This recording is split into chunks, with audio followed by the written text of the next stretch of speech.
What'd you guys build today? What we have right here is a super nice looking high-end gaming PC featuring a 4070 Ti and a Ryzen 9 7950X, all inside our favorite case right now, the Height Y60 with a bunch of awesome Corsair RGB. Yeah, this case is just absolutely amazing. If you want to save like 50 bucks too, try out the Y40. It just doesn't have the nice third piece of glass there, and the power supply basement's a little bit different. But yeah, the Y60 is a pretty awesome case at 200 bucks. It's definitely very premium. We decided to load it with Corsair stuff. We got the new H150i Elite Capella XT.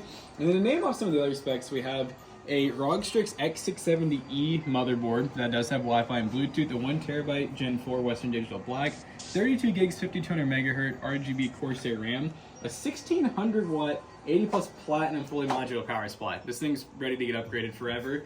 And yeah, the H150i, the Corsair IQSP fans, Y60, and yeah, it's a pretty freaking awesome build. It'll have Windows 11 Pro to be fully benchmarked and tested. We're gonna make sure all the temps are good and everything. 1-year warranty included, but you can buy an additional warranty if PC Bros. So it's a pretty rad build for 3,200 bucks. So if you have the budget for this PC, head on over to PCBros.tech, or maybe you want a more budget-friendly computer. We have a lot of options today. Use code TOASTYBROS2 on checkout to save 2% on your next purchase.